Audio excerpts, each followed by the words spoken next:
అక్కడ కూడా విగ్రహం ఉంది. వాళ్ళ డాడీ ఏం చేస్తారు, నమస్కారం పెట్టేసి ఏదో కోరుకుంటున్నారు. డాడీ నేను ఒక క్వశ్చన్ అడగా అనేసి నేను అడుగుతారు అనమాట.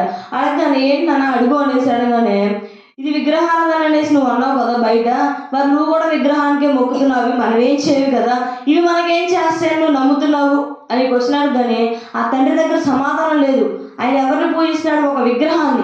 చాలా మంది ఇప్పుడు స్టాటస్లో చూస్తున్నాను, ప్రతి ఒక్కరు ఎవరో కొంతమంది చేసిన తప్పులకి మంచి వారిని కూడా వాళ్ళు వ్యతిరేకించేసి స్టాటస్లో కానీ లేదా యూట్యూబ్లో కానీ ఎక్కడ పడితే అక్కడ న్యూస్లో కానీ యేసుని కించపరిచేలాగా పరిశుద్ధ గ్రంథాన్ని కించపరిచే విషయంలో కూడా సేవకులు కానీ ప్రతి ఒక్కరు కానీ వాళ్ళు ఒక రకంగా హింసించేస్తున్నారు.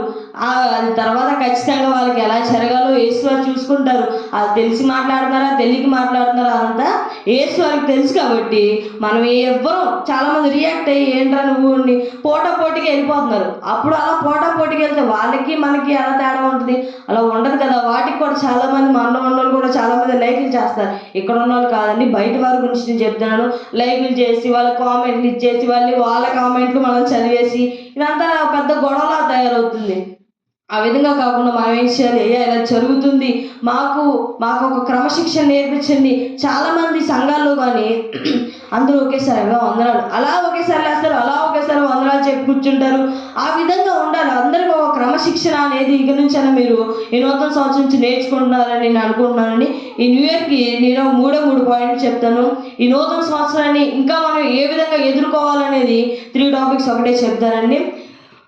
ఫస్ట్ పాయింట్ వచ్చేసి కృతజ్ఞతతో మనం ఈ కొత్త సంవత్సరాన్ని ఎదుర్కోవాలి. కృతజ్ఞత అంటే ఏంటంటే థ్యాంక్స్ చెప్పాలి. ఇప్పటివరకు 2023 సంవత్సరంలో మనకి దేవుడు ఇప్పటివరకు ఎన్నో అద్భుత కార్యాలు చేసే ఉంటారు కదా. ప్రతి ఒక్కరికి ఎన్నో అద్భుత కార్యాలు చేశారా లేదా?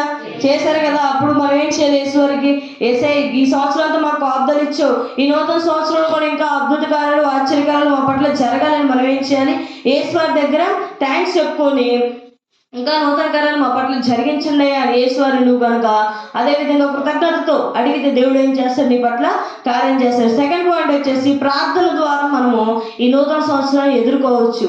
ప్రార్థన ద్వారా ఎలా ఎదుర్కోవచ్చు అమ్మా అంటారా మీరు? ప్రార్థన ద్వారా ఇప్పటి వరకు నువ్వు తెలియక ప్రార్థన ద్వారా ఏదన్నా నువ్వు విశ్వాసంతో కనుక దేవుడి దగ్గర ప్రార్థన చేస్తే నువ్వు ఒక కోరిక ఇది అనుకుంటున్నావు అనే లోపు దేవుడు ఏం చేస్తాడు, దాని గురించి నీకు ముందుగానే తెలియజేసేస్తాడు. ఆ విధంగా ప్రార్థనలో నువ్వు అంత పరిపూర్ణంగా నువ్వు నిమగ్నురాలై ఉండాలి. ప్రార్థన ఇలా చేస్తే దేవుడు నాతో మాట్లాడతాడు, ఇలా చేస్తే నా తప్పులు క్షమిస్తాడు అలా అని చెప్పేసి ప్రతిరోజు తప్పులు చేసి ప్రతిరోజు ప్రార్థన చేయడం కాదండి. ప్రార్థన చేయడం ద్వారా మనం ఇంకా తప్పులు చేయకూడదు. మనం ఇంకా ఇలా మారిపోవాలి. నూతన సంవత్సరం మనం నూతన వ్యక్తిగా, మనం నూతన కుమార్తెగా మారిపోవాలి. కాబట్టి మనం ఏం చేయాలి, మారిపోవాలి. కాబట్టి అంటే నేను ఇక్కడ పెట్టట్లేదు కండిషన్ లాగా, మీకే తెలియాలి. అరే నేను ఇప్పటివరకు ఇలా తప్పులు చేశాను, ఇలా ఏదో తెలియక బూతులాడాను, తెలియక కోపడ్డాను, అలాంటివి కూడా మనం చేయకుండా ఈ 2024 సంవత్సరంలో నీలో ఒక మార్పు అనేది మనకి తెలియాలన్నమాట. దేవుడికి కూడా తెలిసి ఆయన ఏం చేస్తాడు, నీ పట్ల ఇంకా అద్భుత కార్యాలు నూతన క్రియలు జరిగిస్తాడనమాట. థర్డ్ పాయింట్ వచ్చేసి విశ్వాసం ద్వారా మనం ఎదుర్కోవాలి. విశ్వాసం ద్వారా ఏంటమ్మా అంటారా, దేవుడు ఏం చేస్తాడు, విశ్వాసం నువ్వు కనుక దేవుడి దగ్గర విశ్వాసంతో ఉంటే కనుక దేవుడు ఏం చేస్తాడు, నీ పట్ల ఒక నూతన క్రియ ఈ సంవత్సరంలో మీ అందరికి కూడా ఒక నూతన క్రియ జరిగించును గాక. ఆమె జరగాలి. కాబట్టి మనం ఏం చేయాలి, విశ్వాసంతో ఇక నుంచైనా దేవుడి దగ్గర మేము ఏది మొక్కుబడులు చేసుకున్నావో ఆ మొక్కుబడులు, ఇప్పుడు మొక్కుబడులు అంటే ఇప్పుడు నేను దశభాగాలు ఇవ్వమని నేనేం చెప్పట్లేదండి. మీరు మొక్కుబడి చేసుకున్నారు కాబట్టి మీ కష్టాల దగ్గర మీరు ప్రతిఫలం ఇస్తున్నారు కాబట్టి అది నేనేం చెప్పట్లేదు, బైబిల్లోనే ఉంది. అలా చెప్తున్నాను. మొక్కుబడులు ఉన్నాయా, సాక్ష్యాలు ఉన్నాయా, పాటలు ఉన్నాయా, ప్రతి ఒక్కరు కూడా దేవుడి దగ్గర విశ్వాసంతో కూడా దేవుడిని అడిగితే దేవుడు ఏం చేస్తాడు, నీ పట్ల అద్భుత కార్యాలు ఆశ్చర్యకార్యాలు జరిగించే దేవుడు అనమాట. చాలా మంది మీరు చెప్పాను కదా ఇప్పటి వరకు బయట జరిగిస్తున్నారు అది ఇది అనేసి.